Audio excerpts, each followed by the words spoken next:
Hello दोस्तों, स्वागत है आप सभी का आज के इस लेक्चर में। दोस्तों, आज के इस लेक्चर में हम बात करेंगे जो पिछले वाले लेक्चर में हमने बात की थी डिसोल्यूशन ऑफ फर्म के लेक्चर नंबर 1 में हमने डिसोल्यूशन ऑफ फर्म के basic meaning, dissolution of partnership के मीनिंग एंड दोनों के डिफरेंसेस, साथ ही साथ modes of dissolution of firm, मतलब डिसोल्यूशन फर्म को डिसोल्यूट करने के कितने मोड हैं, उसके क्या सेक्शंस हैं, नहीं इंडियन पार्टनरशिप एक्ट 1932 के अकॉर्डिंग, इन सभी बातों पर हमने चर्चा की थी।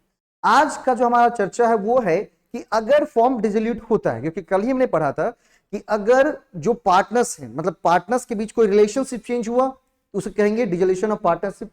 लेकिन रिलेशन टर्मिनेट हो रहा है, मतलब खत्म हो रहा है, साथ ही जो फॉर्म का अपना बिजनेस था, डे टू डे ऑपरेशंस था, वो भी क्या हो रही है, क्लोज हो रही है। इस केस को क्या कहेंगे, इसे हम डिसोल्यूशन ऑफ पार्टनरशिप फॉर्म कहेंगे। क्या कहेंगे इसको? डिसोल्यूशन ऑफ पार्टनरशिप फॉर्म कहेंगे। अब डिसोल्यूशन पार्टनरशिप फॉर्म की जब हमने बात की थी, फिर हमने मोड के बारे में पढ़ा कि कोर्ट के द्वारा हो जाएगा, नोटिस कर सकते हैं, बाय एग्रीमेंट कर सकते हैं, मतलब अलग अलग तरह के जो हमने उसमें मोड्स हैं उसके बारे में पढ़ा था।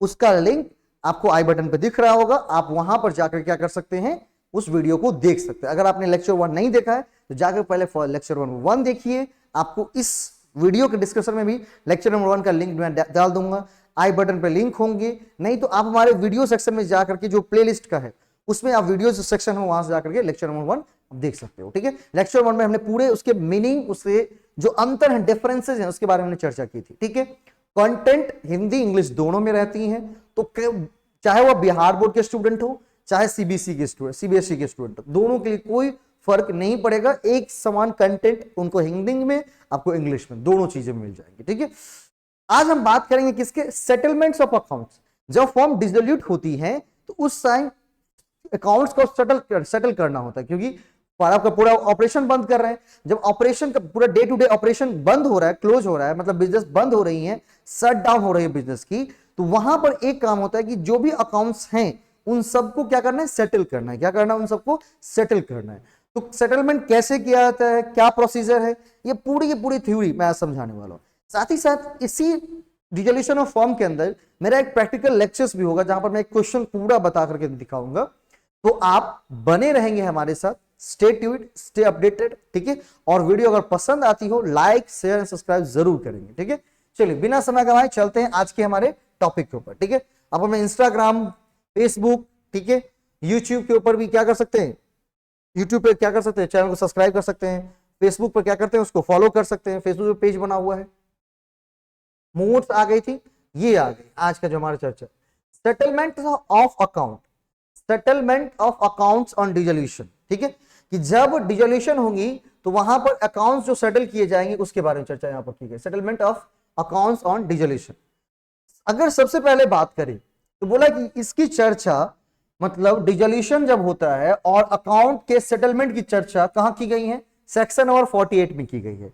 इस तरह के जो पॉइंट्स हैं वो ऑब्जेक्टिव क्वेश्चन के लिए बहुत महत्वपूर्ण बनते हैं। ठीक है, कि settlements of accounts on dissolution की चर्चा कहां की गई है, उसकी चर्चा की गई है इंडियन पार्टनरशिप एक्ट 1932 के सेक्शन नंबर 48 में। कहां की गई है, सेक्शन नंबर 48 में की गई। अब बोला कि in setting the accounts of form after dissolution the following rules shall subject to agreement by the partners be observe. Losses including deficiencies of capital shall be paid. नहीं, जो लॉस हुआ है या क्या होंगे, डिफिशियंसी ऑफ कैपिटल, कैपिटल में जो कमी आई है उसको पेड किया जाएगा। कहां से पेड किया जाएगा, पहले आउट ऑफ प्रॉफिट से पेड किया जाएगा। सबसे पहले हम या तो प्रॉफिट कोई पड़ा हुआ तो वहां से हम क्या करेंगे, उस डिफिशियंसी को क्या कर लेंगे, एडजस्ट करेंगे, नहीं तो आउट ऑफ कैपिटल से करेंगे। और अगर lastly if necessary by the partners individual in the proportion in which they were entitled to share profit. कोई लॉस हुआ है, कोई कैपिटल में डिफिशियंसीज हुई हैं, तो इसको कहां से पूरा कर सकते हैं, इसको हम 3 तरीके से पूरा कर सकते हैं। आउट ऑफ प्रॉफिट से पूरा कर सकते हैं, कैपिटल से पूरा कर सकते हैं, या वहां से भी पूरा नहीं कर पा रहा है लॉस, तो क्या करेगा, जो भी पार्टनर्स हैं वो जिस प्रोपोर्शन में अपना प्रॉफिट से शेयर बांटते थे उसी रेशियो में क्या करेंगे, अपने घर से पैसा लेकर भी आएंगे। तो यहां पर आप देख रहे हैं कि भाई क्या, क्यों, क्योंकि पार्टनरशिप फर्म के अंदर एक पार्टनर्स की जो लायबिलिटी होती है वो अनलिमिटेड होती है। क्या होती है, अनलिमिटेड होती है। अब अनलिमिटेड होती है तो जितना लॉस यहां से रिकवर हुआ तो हुआ, नहीं हो पाया तो क्या करेगा, पूरा का पूरा लॉस जो पार्टनर्स बचे हैं ठीक है, जो भी पार्टनर्स हैं वर्तमान में, वो सभी अपने प्रॉफिट शेयरिंग रेशियो के अनुपात में क्या करेंगे, उस लॉस को इनकर्ड करके घर से लेकर के आएंगे। दूसरा होता है सेटलमेंट में प्रॉब्लम, दूसरा है the amount realise from the sale of assets of the firm including any sum contributed by the partner to make up deficiencies of capital must be applied in the following manner and order. ठीक है, जो भी मतलब कहा गया कि जो भी एसेट्स को डिस्पोज करके पैसा आएगा, नहीं, जब डिवैल्यूएशन करते हैं तो हमने क्या कहा था कि सभी तरह के एसेट्स को डिस्पोज करना है, डिस्पोजल करना है, और जितनी भी थर्ड पार्टी लायबिलिटीज है उसका क्या करना है, भुगतान करना है। तो जब डिस्पोजल से पैसा जो आएगा, सम ऑफ मनी जो आएंगी, उसको क्या किया जाएगा, इसको क्रमबद्ध तरीके से सजानी है। ऐसा क्वेश्चन यूजीसी नेट में भी पूछा था एक बार, UGC NET exam professor level के एग्जाम है, वहां भी पूछे गए थे। बोलेंगे आपको कैसे पता है, तो भैया मैं तैयारी करवाता हूं तो मुझे पता ही होगा ना। ठीक है, एक क्वेश्चन वहां से पूछा गया, तो क्योंकि वहां per unit number 2 accounting auditing है, तो वहां पर ये प्रश्न वहां से निकल कर आए थे। सबसे पहला अगर पेड करने की बात होगी तो for payment of realisation expensive, ठीक है, सबसे पहला जो कोई पेमेंट किया जाएगा वो क्या किया जाएगा, रियलाइजेशन एक्सपेंसेस पे की जाएंगे। रियलाइजेशन एक्सपेंसेस का मतलब होता है कि जब एसेट्स को रियलाइज किया जाएगा, उसको हम बेचने की कोशिश करेंगे, डिस्पोज करने की कोशिश करेंगे, उसमें जो भी खर्चे आएंगे, मान लीजिए कोई एसेट्स हमको बेचना है तो सीधे तो नहीं बिक जाएगा, कोई ब्रोकर को पकड़े तो उसको ब्रोकेज दे दिए, किसी लॉयर को पकड़े कि वो क्या करे, ओनरशिप ट्रांसफर करके उनको दे दे। तो यहां पर जो लीगल चार्जेस खर्च हुई, ब्रोकेज खर्च हुई, ये सारा क्या है, रियलाइजेशन एक्सपेंसेस है। तो वहां से जो एसेट्स को डिस्पोज करेंगे, सबसे जो पहला पैसा आएगा उसको क्या करेंगे, सबसे पहले हम भुगतान करेंगे रियलाइजेशन एक्सपेंसेस को। किसको क्या भुगतान करेंगे, रियलाइजेशन एक्सपेंसेस को भुगतान करेंगे। दूसरा, इन पेइंग द डेब्ट ऑफ थर्ड पार्टी, इसके बाद अगर कोई थर्ड पार्टी लायबिलिटीज है उसको पे करेंगे। इसके बाद out of the remaining amount, in paying the amounts due to each partner advance as loan of the firm, और जब थर्ड पार्टी लायबिलिटी चुका देंगे फिर देखेंगे कि किसी पार्टनर्स ने फर्म को लोन दिया था क्या, अगर लोन दिया था तो पहले उसका भुगतान कर देंगे, और out of the remaining amount the balance of partners capital account will be return, और इसके बाद अगर कोई बचता है अमाउंट तो उसको क्या किया जाएगा, उसको कैपिटल अकाउंट में क्या किया जाएगा, रिटर्न किया जाएगा। The residue that is surplus if any shall be divided among the partners in their profit sharing. ठीक है, अगर मान लीजिए किसी को कैपिटल में रिटर्न करना है तो उसको रिटर्न कर दिए, इसके बाद जो कुछ भी बच जाता है उसको प्रॉफिट मतलब जो सरप्लस है, ठीक है, उसको क्या करते हैं, बांट करके सारे अपने अपने घर लेके जाते हैं। बात समझे कि एसेट्स मान लीजिए डिस्पोज हुआ, 1 लाख एसेट्स था, कोई मशीनरी थी, अब जैसे ही डिवैल्यूएशन ऑफ फर्म का होगा, अब वो तो मशीनरी कोई काम की नहीं, क्योंकि हम तो बिजनेस बंद कर रहे हैं भाई। जब भी बिजनेस बंद कर रहे हैं तो वो एसेट्स मेरे कोई काम का नहीं है, तो एसेट्स मेरे कोई काम का नहीं, तो क्या किया जाएगा, एसेट्स को हम डिस्पोज करेंगे। तो मान लीजिए एसेट्स को डिस्पोज करने से 80,000 मिला, आपको कितना मिला, 80,000 मिला, तो इसको बेचने में जो भी एफर्ट्स लगे थे, मान लीजिए 2,000 का ब्रोकेज लगा, नहीं लीगल चार्जेस 1,000 रुपया का लगा, तो 3,000 उससे पहले घर डालेंगे। उसके बाद देखेंगे थर्ड पार्टी लायबिलिटी, जो एक्सटर्नल लायबिलिटीज हैं फर्म के पास, उसको भुगतान कर देंगे, क्रेडिटर्स। ठीक है, इसके बाद क्या करना है, देखना है कि भाई कोई पार्टनर्स एडवांस किया है क्या, फर्म को लोन दिया है क्या, अगर लोन दिया है तो उसको भुगतान कर देंगे। इसके बाद किसी पार्टनर्स का कैपिटल अकाउंट का बैलेंस रिटर्न करना है, उसको कर देंगे। लास्ट में जो सरप्लस बचता है उसको प्रॉफिट शेयरिंग रेशियो में क्या किया जाएगा, बांटा जाएगा। क्या किया जाएगा, प्रॉफिट शेयरिंग रेशियो में बांटा जाएगा। ठीक है, प्रॉफिट शेयरिंग रेशियो बांटा जाएगा। यहां पर उसकी हिंदी पूरे लेकर के दिए गए। भारतीय साझेदारी अधिनियम 1932 की धारा 48 में कहा गया है कि विघटन के बाद किसी फर्म के खातों का निपटान करते समय भागीदारों के समझौते के अधीन निम्नलिखित नियमों का पालन किया जाए। सबसे पहले वसूली का भुगतान करें, इसके बाद यहां पर इसके हिंदी लिखी गई, accounting treatment on dissolution of partnership form. Accounting treatment क्या होगा, ये तो सेटलमेंट की हमने बात की, किसकी बात की, सेटलमेंट की बात की कि भाई सेटलमेंट कैसे करना है। तो सबसे पहले एसेट्स को बेचेंगे, एसेट्स को बेचने से जो पैसा आएगा सबसे पहले रियलाइजेशन एक्सपेंस का भुगतान करेंगे, इसके बाद थर्ड पार्टी एक्सटर्नल लायबिलिटीज का भुगतान करेंगे, इसके बाद पार्टनर से कैपिटल को रिटर्न करेंगे, इसके बाद क्या करेंगे, जो सरप्लस बचता है उसको प्रॉफिट शेयरिंग रेशियो में पार्टनर्स अपने बीच में डिवाइड करेगा। ये तो हो गई थी किसकी बात, सेटलमेंट्स ऑफ अकाउंट की बात। अब जब डिसोल्यूशन ऑफ फर्म का डिसोल्यूशन होगा तो वहां पर अकाउंटिंग ट्रीटमेंट क्या क्या किए जाएंगे, कौन कौन सी अकाउंटिंग ट्रीटमेंट वहां पर होंगी। तो अकाउंटिंग ट्रीटमेंट की अगर हम बात करेंगे तो सबसे पहले क्या, कुछ journal entry, necessary journal entry आपको पास करने होंगे। उसके बाद opening the following accounts in the book, 2 चीजें करनी पड़ेंगी, जर्नल एंट्री करनी पड़ेंगी और अकाउंट्स बनाने पड़ेंगे। अगर जर्नल एंट्री की हम बात करते हैं, किसकी बात करते हैं, जर्नल एंट्री की बात करते हैं, तो कुछ जो नेसेसरी जर्नल एंट्री जैसे रियलाइजेशन से संबंधित जो जर्नल एंट्रीज है जिसकी चर्चा आगे कंटेंट में की गई है, एकदम ऐसा कंटेंट बनाया गया है कि भाई डिजोल्यूशन को एक बार आप उस कंटेंट को पढ़ लो, वीडियोस को देख लो, फिर कहीं भी भटकने की जरूरत नहीं पड़ेगी, चाहे वो कोई भी क्वेश्चंस हो आप सॉल्व कर दोगे।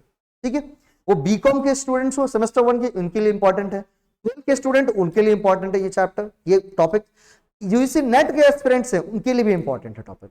ठीक है, तो कहीं ना कि फाइनेंशियल अकाउंटिंग जहां भी है, फाइनेंशियल अकाउंटिंग का एक पार्ट है, सबके लिए इंपॉर्टेंट है। ठीक, और 12th वालों के लिए, मैं बीकॉम वालों के लिए जब D2 पढ़ाऊंगा, ये डिजोल्यूशन नंबर 1 पढ़ रहे हैं, एक होता है डिजोल्यूशन 2 विघटन नंबर 2, क्योंकि ये नॉर्मल क्या है, ये नॉर्मल डिजोल्यूशन है। एक डिजोल्यूशन होता है जब साझेदार क्या हो जाते हैं, दिवालिया हो जाते हैं, इंसॉल्वेंट हो जाते हैं, उस केस में अलग से एक डिजोल्यूशन किया जाता है, उसकी चर्चा बीकॉम में की गई है, तो वो भी चैप्टर हम करेंगे इसी के साथ पैचअप करके। तो आप इसको पूरा कर लीजिएगा तो पूरा डिजोल्यूशन के अंदर फाइनेंशियल अकाउंटिंग में डिजोल्यूशन संबंधित जो भी तथ्य हैं वो सब के सब आपके दिमाग में क्या हो जाएंगे, फीड हो जाएंगे। ठीक है, तो कुछ नेसेसरी जर्नल एंट्रीज पास करवानी होंगी बुक्स ऑफ द फॉर्म में, एंड कुछ अकाउंट्स ओपन करने होंगे, जिसमें सबसे पहला बनाना पड़ेगा रियलाइजेशन अकाउंट, दूसरा पार्टनर्स लोन अकाउंट, दूसरा partners capital account, partners current account.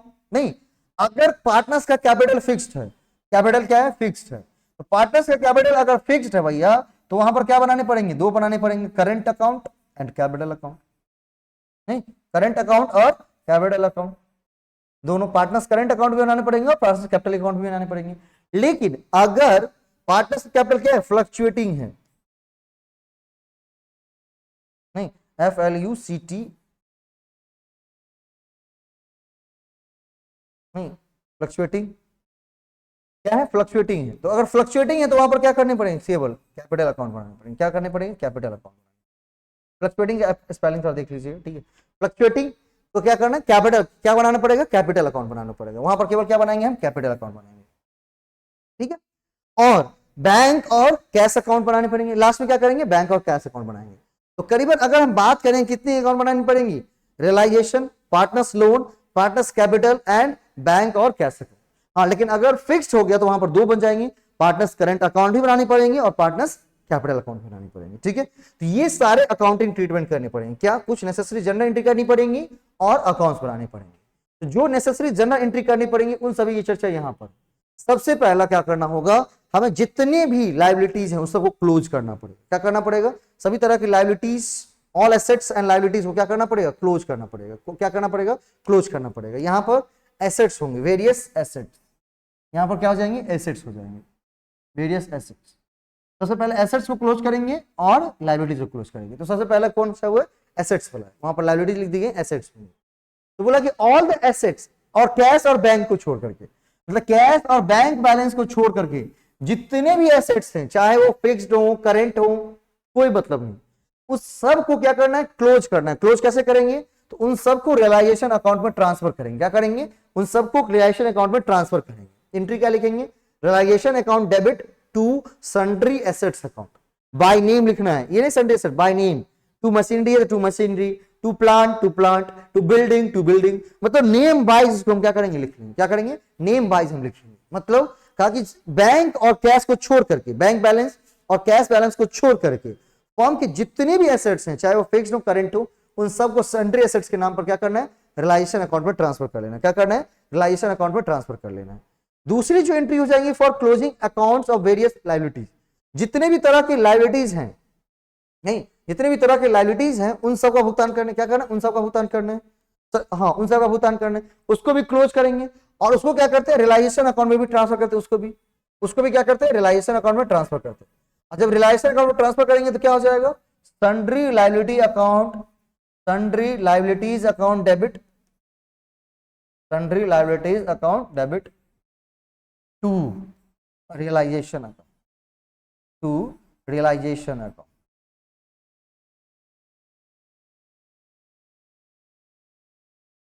नहीं, sundry liabilities account debit to realisation account.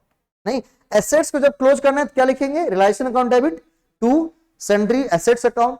और जब लायबिलिटीज को क्लोज करना है तो क्या लिखेंगे, sundry liabilities account debit to realisation account. ये दोनों एंट्री हो गई। कुछ और एंट्री करनी है, for transfer of provision reserve against assets, realisation account. अलग अलग तरह के जो प्रोविजन है उसको भी क्या करना होगा, रिलायंस अकाउंट में ट्रांसफर करना पड़ेगा। Provision for doubtful debts account debit, provision for depreciation account debit, machinery replacement reserve account debit, investment fluctuation fund account debit, नहीं उसके joint life policy reserve account debit, provision for discount और debtors account debit to realisation account. मतलब जितने भी तरह के हमारे क्या है रिजर्व है, प्रोविजंस हैं, उन सबको भी क्या करना है, रियलाइजेशन अकाउंट में ट्रांसफर कर लेना है। किस वैल्यू पर, बुक वैल्यू पर। बुक वैल्यू का मतलब जो बैलेंस शीट में लिखा रहेगा, जो बुक वैल्यू दी गई है फॉर्म्स के बुक में, उस बुक वैल्यू पर इन सभी चीजों को क्या करेंगे, लाइसेंस अकाउंट में ट्रांसफर करके दिखा लेंगे। अगली है for realising assets, disposal of assets whether recorded and unrecorded, नहीं मोड ऑफ रियलाइजेशन। सबसे पहले व्हेन सोल्ड फॉर कैश। अब जितने भी एसेट्स को हमने क्या किया था, जितने भी तरह के हमने एसेट्स को क्या किया था, जितने भी तरह के एसेट्स को हमने ट्रांसफर किया था यहां पर रियलाइजेशन अकाउंट में, उसको क्या करना है, डिस्पोज करना है। क्या करना है, उसको डिस्पोज करना है। डिस्पोज करने के लिए सबसे पहले क्या करेंगे, अगर उसको हम सोल्ड करते हैं कैश में, कैश में सोल्ड करते हैं, तो कैश में सोल्ड करते हैं तो क्या हो जाएगा, कैश और bank account debit to realisation account, cash और bank account debit to realisation account. मतलब उसको हम बेच रहे हैं, क्योंकि बेचने से हमको क्या चाहिए, पैसा चाहिए ना, बेचने से हमको क्या चाहिए, पैसा चाहिए। तो पैसा चाहिए तो कैश और bank account debit to realisation account, ठीक है। और अगर दूसरा तरीका ये होता है कि या तो क्या करो, एसेट्स को बेच दो, या दूसरा तरीका ये है कि भाई अपने उसके पार्टनर्स को बोलो कि तुम ही ले लो। क्या करो, उसके पार्टनर्स बोले कि हम ही ले लेते हैं। तो अगर उसके पार्टनर्स लेने के लिए तैयार हो जाते हैं तो उस टाइम क्या किया जाएगा, पार्टनर्स कैपिटल और करंट अकाउंट डेबिट। मतलब पार्टनर्स के कैपिटल और करंट अकाउंट से बैलेंस उतना काट करके कहां दिया जाएगा, रियलाइजेशन अकाउंट में। तो पार्टनर्स कैपिटल और current account debit to realisation account, क्या हो जाएगा, टू रियलाइजेशन अकाउंट। तीसरी एंट्री होंगी when assets given to creditor towards payment of dues. किसी क्रेडिटर से हमने माल खरीदा था, उसका पेमेंट अभी तक ड्यू था, तो हमने कहा कि भैया पेमेंट के बदले तुम क्या करो, एसेट्स ही ले लो। हमको किसी ना किसी को देना ही है ना, तुम एसेट्स ही ले लो। वो भी मान गया कि चलो हमको एसेट्स ही दे दो, पैसा नहीं है तुम्हारे पास कोई दिक्कत, 1 लाख का मशीन है ना, 1 लाख का हमको गुड्स तुम ले गए थे, फर्नीचर ले गए, तो मशीन दे दो, मशीन से हमारा काम हो जाता है, ठीक। तो अगर मान लीजिए क्या करेंगे, अगर कैश और बैंक में हम बेचेंगे, कैश और बैंक के फॉर्म में उसको सोल्ड करेंगे, तो एंट्री क्या आ जाएंगे, कैश और bank account debit to realisation account. अगर कोई पार्टनर्स की तरफ से लिया जाएगा तो फिर एंट्री क्या हो जाएंगी, पार्टनर्स कैपिटल अकाउंट या current account debit to realisation account, to realisation account for realising assets. अब लास्ट क्या करना है, payment of liabilities in cash. अब क्या करना है, लायबिलिटीज का भुगतान करना है कैश में। क्या करना है, भुगतान करना है कैश में। अब लायबिलिटी का भुगतान करना है कैश में, तो क्या हो जाएगा, realisation account debit to cash और बैंक अकाउंट। क्या करेंगे, realisation account debit to cash और bank account. Payment of liabilities by the partner. अगर कोई लायबिलिटी का भुगतान पार्टनर्स कर रहा हो, क्या कर रहा हो, पार्टनर्स ही कर रहा हो, तो फिर एंट्री क्या हो जाएगी, तो एंट्री हो जाएंगे realisation account debit to partners capital account, realisation account debit to partners capital account. अगली एंट्री है for payment for realisation expenses और कॉस्ट ऑफ डिसोल्यूशन। मतलब जो कॉस्ट ऑफ डिसोल्यूशन आ रहा है या जो रियलाइजेशन एक्सपेंसेस आ रहे हैं उसके भुगतान की बात की जाए, क्या की जा रही है, उसके भुगतान की बात की जा रही है। तो सबसे पहला एंट्री कि अगर रियलाइजेशन एक्सपेंसेस फॉर्म के द्वारा चुकाया जा रहा हो, क्या कर रहा हो, फॉर्म के द्वारा चुकाया जा रहा हो, तो अगर फॉर्म चुका रहा हो तो कुछ नहीं करना है, realisation account debit to cash और बैंक अकाउंट, तो कैश और बैंक अकाउंट। अगर रियलाइजेशन एक्सपेंस बोला कोई पार्टनर्स कि भैया हमको एसेट्स दे दो, हम रियलाइजेशन एक्सपेंसेस चुका देंगे इसके बदले में, या वैसे हम रियलाइजेशन एक्सपेंसेस चुका देते हैं, तो क्या हो जाएगा, realisation account debit to partners capital account. Form के बिहार पर कोई पार्टनर से क्या कर रहा है, रियलाइजेशन को चुका दे रहा है, तो realisation account debit to partners capital account. तीसरी एंट्री जो होंगी when the firm has agreed to pay fixed amount to the partner to his remuneration for undertaking duration of the firm, duration expenses are paid by the firm, ठीक है, for amount payable to the partner। मान लीजिए कोई partner किसको payment कर रहा है, sorry कोई फर्म पार्टनर को पेमेंट कर रहा है, और पार्टनर्स क्या कर रहा है, उसको भुगतान कर रहा है, क्या कर रहा है, पार्टनर्स भुगतान कर रहा है, तो यहां पर क्या हो जाएंगे, realisation account debit to partners capital account. और जब रियलाइजेशन एक्सपेंसेस चुकाएगा तो फिर एंट्री क्या हो जाएंगी, realisation account debit to cash और bank account. When realization expenses are to be borne by the partner and expenses are paid by the firm, concerned partners capital account debit to cash और bank account, ठीक है। पहले realisation expenses क्या कर दिया है, उसने चुका दिया है, अब क्या मिल रहा है उसको, अब वो क्या कर रहा है, when any of the partner agree to dissolution work effort and agreed remuneration, realization account debit to partners capital account। मतलब डिसोल्यूशन मतलब यहां पर क्या किए थे, रिक्रूटमेंट, यहां पर एक पार्टनर्स को रिक्वायर कर देते, कोर्ट शामिल कर देते कि भैया जाओ तुमको क्या करना है, तुम ड्यूरेशन का पूरा काम देखोगे, इसके बाद तुमको क्या मिलेगा, रेम्यूनरेशन मिलेगा। मतलब अब बिजनेस बंद करना है, देखिए जितना खोलना आसान है उतना ही बंद करना भी उतना ही मुश्किल हो जाता है। जितना खोलना मुश्किल है, आसान है, मुश्किल है, उतना ही बंद करना मुश्किल, क्योंकि अब सारे एसेट्स को हमको बेचना है, अच्छी तरह से डिस्पोज, अच्छे दाम भी मिले, ताकि हम क्या कर सके, पूरे थर्ड पार्टी लाइबिलिटीज को चुका सके, ये ताक भी रहता है। तो वहां पर क्या करते हैं, पार्टनर्स की रिक्वायरमेंट कर दी जाती है कि भैया आपको क्या करना है, सारे एसेट्स को डिस्पोज करना है और सारे लायबिलिटी को भुगतान करना है। इसके बदले क्या करेगा, फॉर्म आपको रेम्युनरेशन देगा। क्या करेगा, फॉर्म आपको रेम्युनरेशन देगा, क्या पारिश्रमिक देंगे। तो बोला when any of the party agrees to do dissolution work for an agreed remuneration, तो क्या हो जाएगा, relation account debit to partners capital account. When relation expenses are to be borne by one partner and paid by another partner, जब कहा किसी और ने और पे कोई और कर रहा है, तो वहां पर क्या जाएंगे, जिसने कहा, ए ने कहा, ठीक है, किसने लिया उभार, ए ने, अब भुगतान कौन कर रहा है, बी, तो A's capital account debit to B's capital, A's capital account debit to B's capital. ये सारी अलग अलग टेक्निकल एंट्री है रिलेशन एक्सपेंस संबंधित, आपको फंसाता है क्वेश्चन में। सबसे पहले कि अगर रिलेशन जो एक्सपेंसेस है, रिलेशन एक्सपेंसेस, उसको भुगतान कौन कर रहा है, उसका भुगतान फॉर्म कर रही है, तो क्या हो जाएंगे, relation account debit to cash और बैंक अकाउंट। अगर रिलेशन एक्सपेंसेस पार्टनर के द्वारा, फॉर्म के बिहाफ पर पार्टनर के द्वारा पे किया जाए, तो फिर क्या हो जाएगा, relation account debit to partners capital account. अगर firm has agreed to pay a fix amount to the partner as his remuneration for undertaking dissolution of the firm, realisation expenses are paid by the form, ठीक है। तो बोला realisation account debit to partners capital account, realisation expenses के realisation account debit to cash और bank account, ठीक है। अब बोला when relation expenses are to be borne by the partner and expense are paid by the form, ठीक है। Bond किसने किया, वही बोला कि हम कर देंगे, लेकिन उसके बाद पेमेंट कौन कर रहा है, फॉर्म कर रही है, तो concern partners capital account debit to cash और बैंक अकाउंट। जब आपको किसी पार्टनर्स को रिक्वायरमेंट किया गया है डिसोल्यूशन वर्क के लिए, और वो डिसोल्यूशन वर्क के लिए क्या मिल रहा है, उसको रेम्युनरेशन मिल रहा है, तो फिर एंट्री क्या हो जाएगी, relation account debit to partners capital account. बोला कि जब रिलेशन एक्सपेंसेस बॉन्ड किया गया वन पार्टनर से A and paid by the another partner से बी, तो वहां पर क्या हो जाएंगे, A's capital account debit to B's capital account. बोला if the realisation expenses are borne and paid by the partners himself, no entry in the books of firm, अपने आप चुका तक कोई नहीं होंगे। अब क्या करना है, रिलेशन अकाउंट को बंद करना है। क्या करना है, रिलेशन अकाउंट को बंद करना है, ठीक है। अब रिलेशन अकाउंट को बंद करना है तो क्या हो जाएगा वहां पर, इन केस ऑफ प्रॉफिट, दो ही चीज हो सकती है, तो प्रॉफिट हो सकती है, तो लॉस हो सकता है। अब वहां पर प्रॉफिट और लॉस कैसे डिसाइड होगा, तो भैया आपने क्या किया, relation account debit to cash account, sorry to Sunday assets account. अब डेबिट साइड क्या है, ज्यादा है, क्रेडिट साइड क्या है, कम है। डेबिट साइड ज्यादा है, क्रेडिट साइड कम है, इसका मतलब क्या हुआ है, हमारा डेबिट साइड ज्यादा हुआ है और क्रेडिट साइड क्या हुआ है, कम हुआ है। वहां पर क्या हो जाएंगे, प्रॉफिट हुई, क्या हुई, प्रॉफिट हुई, और प्रॉफिट को कैसे माना जाएगा, तो relation account debit to partners capital और करंट अकाउंट। अगर मान लीजिए लॉस हो गई, मतलब डिस्पोजल ऑफ एसेट से पैसा कम आया, रिलेशन एक्सपेंस ज्यादा भुगतान करना पड़ा, पार्टनर्स को देना पड़ेगा, पार्टनर्स के लोन को देना पड़ेगा, सब कुछ हटा करके अब क्या बचे भाई, क्या हो गया, डेबिट साइड कम हो गया, क्रेडिट साइड ज्यादा हो गया। तो डेबिट साइड कम हो गया, क्रेडिट साइड ज्यादा हो गया, तो वहां पर क्या हो जाएंगे, इन केस ऑफ लॉस। अब लॉस जब होंगी तो क्या हो जाएगा, वहां पर एंट्री हो जाएंगे पार्टनर्स कैपिटल और current account debit to realisation account, to realisation account, ठीक है। ये रहे रियलाइजेशन अकाउंट के फॉर्मेट, इस तरह से फॉर्मेट बना करके थ्योरी में दिए गए हैं, ठीक है। थ्योरी आपको हमारे टेलीग्राम चैनल पर मिल जाएंगी, आप वहां वीडियो के डिस्क्रिप्शन में टेलीग्राम चैनल का लिंक है, तेज एकेडमी, आप वहां पर जाकर उसको ज्वाइन कर सकते हैं। आप मेरा व्हाट्सएप ग्रुप ज्वाइन कर सकते हैं, उसके भी लिंक दिए गए हैं, ठीक है। आप वहां से ज्वाइन करके पीडीएफ ये ले सकते हैं फ्री में। Partners capital account when capital fluctuating, उसके बाद पार्टनर्स करंट अकाउंट, उसके बाद पार्टनर्स कैपिटल, नहीं, जब कैपिटल फिक्स होंगे तो क्या होंगे, partners current account and partners capital account.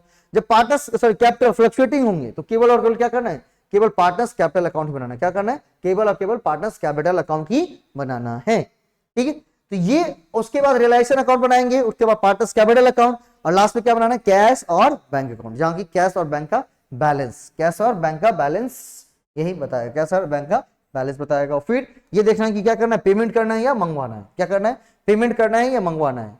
Payment करना है तो कर देंगे, नहीं मंगवाना पड़ेगा, मतलब जितना था उससे ज्यादा हो गया है तो क्या करना पड़ेगा, अब मंगवाना पड़ेगा। मंगवाना पड़ेगा तो क्या करेंगे, वहां पर बोलेंगे घर से लेकर के आओ। क्यों लेकर के आओ, तो भैया पार्टनर्स का जो क्या होता है, पार्टनर्स की जो लायबिलिटी होती है वो अनलिमिटेड होती है, कंपनी की तरह नहीं होती कि लिमिटेड है, वो अनलिमिटेड होती है। इसीलिए अगर कोई लॉस लगा, रिकवर नहीं हो पा रहा है, तो क्या करो, आप लेकर के आओ घर से, ठीक है। तो ये थी आज के क्लासेस में कि भाई settlements of accounts, accounting treatment. Settlements of accounts में कहा कि सबसे पहले लाइसेंस एक्सपेंसेस को दे दो, फिर थर्ड पार्टी लायबिलिटीज को दे दो, फिर किसी पार्टनर्स के जो लोन है उसको दे दो, फिर उसके बाद किसी के पार्टनर्स के कैपिटल रिटर्न करने उसको दे दो, लास्ट में जो प्रॉफिट बचता है वो सभी बाद में बांट करके घर लेकर जाएंगे। नहीं बचता है तो अपने घर से उतना पैसा लेकर के आएंगे ताकि सभी ऊपर के वाले सभी तीरों को क्या कर सके, भुगतान किया जा सके। ठीक है, इसके बाद हमने बात की थी अकाउंटिंग ट्रीटमेंट की। अकाउंटिंग ट्रीटमेंट में हमने कहा गया कि भाई कुछ क्या करने पड़ेंगे, नेसेसरी जर्नल एंट्री करने पड़ेंगे। इसके बाद आपको कुछ अकाउंट्स ओपन करने पड़ेंगे, अकाउंट्स के रूप में रियलाइजेशन अकाउंट, पार्टनर्स कैपिटल और करेंट अकाउंट, उसके बाद कैश और बैंक अकाउंट, ये सारे अकाउंट्स आपको तैयार करने पड़ेंगे। तो सारी की सारी हमने एंट्री भी समझाई है, अकाउंट्स भी समझाया गया, फॉर्मेट दिया गया है और ये प्रैक्टिस क्वेश्चंस दिए गए। क्या दिए गए? Practice question. इसको कल हम लोग प्रैक्टिस करेंगे और इस तरह से डिजोल्यूशन वाला हमारा ये पार्ट 1 है वो कंप्लीट हो जाएगा। बच्चेगा पार्ट 2 D2 वाला, वो भी 2 दिन में हम उसको कंप्लीट करेंगे। मतलब इस सप्ताह पूरा का पूरा डिजोल्यूशन आपको कंप्लीट मिल जाएगा।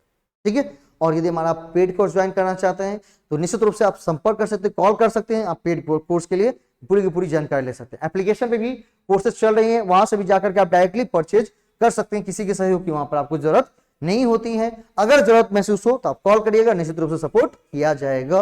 और अगर वीडियो पसंद आई तो लाइक एंड सब्सक्राइब जरूर करेंगे।